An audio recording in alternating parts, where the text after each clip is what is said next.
春节暂停4天的疫情记者会，终于在今天初四回归。不过，今天台湾呢，总共新增了71例，其中46例是境外移入，本土则是新增了22例。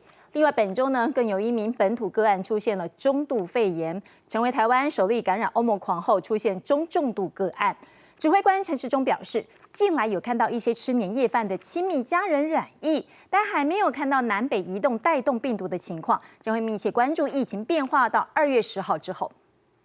新春愉快！好久不见的指挥官陈时中向大家拜年，因为春节停开4天记者会，终于在初四这天回归。不过坏消息是 ，Omicron 出现本土首例中重度个案。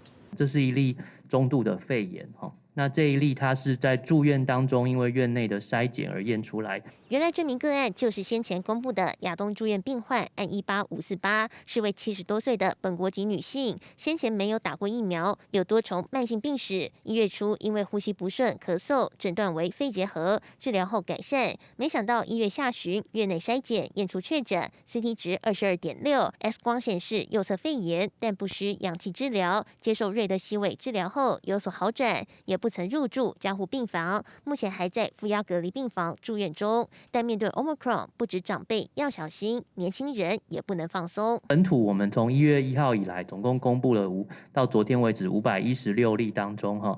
那这个年龄层的分布哈，这个最近1周是这个0到9岁的个案数有比较多一点，那绝大部分都还是在20到40多岁。看看指挥中心最新统计，咳嗽、喉咙症状、发烧、流鼻水，更是 Omicron 4大症状。但有公卫学者预测，2月11号后疫情收敛，是否真有那么乐观呢？近来有一些是吃年夜饭之间的一个亲密家人之间的染疫。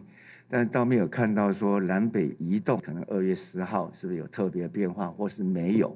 这两种，我想这2种可能性都有，我们密切注意。算一算，4号这天，台湾共新增了71例，包括46例境外移入和25例本土，创春节新高。其中2例在台北，桃园则有11例，高雄更增加了12例。疫情似乎越来越扩散，民众防疫恐怕得绷紧神经。记者林俊廷、刘轩台北采访报道。